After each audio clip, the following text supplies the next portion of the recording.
What's happening there? Intro to business. This is Mr. Argueta coming to you week number 4. Just want to give you guys a couple of updates, tell you what's going on, hopefully give you some insight on what to expect. Anyhow, so in regards to our class in Intro to Business, we are working on a topic that I actually like, I enjoy. We are dealing with what is called Maslow's hierarchy of needs. And Maslow actually addressed this issue in the aspect of motivation. And what Maslow said, and you'll see this in the little video that I put up there, he said that all of us as humans have a certain need, and that need is a motivator. And I have to agree with him in the sense that if I need air, it's going to motivate me to do something. I'm not just going to stay still. And Maslow keeps on saying that as we move up that pyramid of needs, if the previous need is met, that no longer becomes a motivator in our lives. So once I'm breathing normally, and once I'm eating, and once I have a roof over my head, and a stable job and job security, and I'm paying my bills, then that as a need to motivate me no longer becomes an effective method to motivate me. I need something more. And a lot of times we move up in that pyramid that you will see.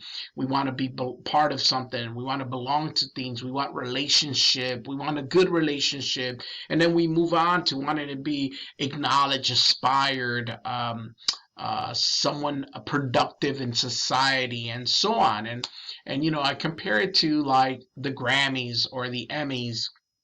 I've always wondered, these people who are multi-millionaires and have everything that life can offer, why did they get up on a stage and with this little tiny whatever it is, a little award that they acknowledge their acting or singing, they get all emotional about it, and they thank God, and they thank their mom, and they thank their fans, and they cry up there, and they're like, "This is it. Look at what I did."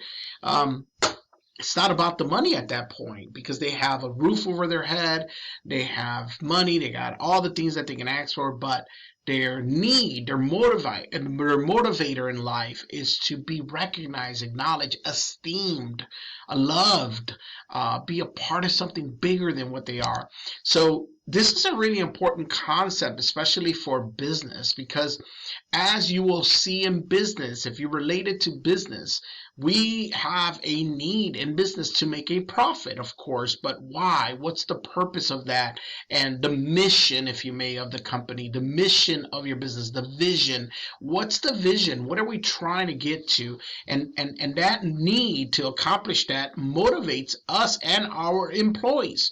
So this topic really focuses on how you, as a manager, as a business, as an individual, how you would look at Maslow and the people that surround you and identify their need and where they're at, and to create that as a motivating factor in their life. I also recommend that you look at this in your own life. Like, where are you in this process of motivation? Like, what is it that you're looking, and what motivates you? Is it just you need to pay your bills, you need a house, you need to buy a house, you want to buy something good for your family? That's great. There's no problem with that. Recognize that. I think it's a great thing for us to be self-aware, to understand ourselves, and to improve on that.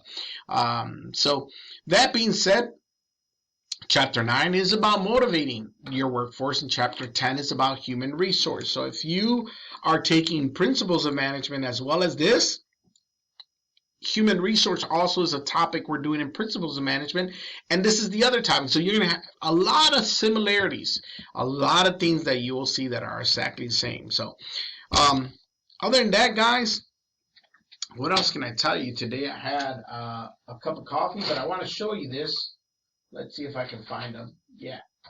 So I usually in the afternoon have a cup of coffee, and I usually will do something like that, as you know.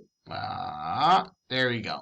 That Starbucks is Pike Place. It's your standard drip coffee from Starbucks. But I have a little trick that I do, because this is Costco's brand. It's called Pacific Bode. It's the same thing as Starbucks. They're the packagers. They just do a private label for Costco. So it's the same coffee. It tastes exactly the same. It's great, but it's a lot cheaper. So I usually go to Costco, buy one of those big old mega boxes. I don't know what it costs, 20 something bucks for God knows how many of those K cups. So that's kind of like my afternoon cup. In the morning, I drink the Nespresso, and every now and then I'll do. I don't know if you can see it. Yeah, you can see it. This little guy right here. This little guy is a foamer. It creates like a latte or a cappuccino. So I do that in the afternoon as a little boost. But first of all, I want to also apologize because I hadn't been able to get this video out. I've been doing a lot of corporate trainings, been running around. So I hadn't been able to do the video. So I am glad that we get an opportunity to chat. It is now week 4. After this week, you have about 3 weeks left and then you're done. So in this class, there is no midterm, but there is a final. So make sure that you are prepared for that final. Guys, if you have any questions whatsoever, please feel free to give me a call. If not, I wish you the very best. I'll talk to you soon. Have a great week, guys. And I appreciate all the comments and all the things. Obviously, it means a lot to me for you to be interacting in this manner. And thank you, guys. We'll talk soon. Have a wonderful day and a week.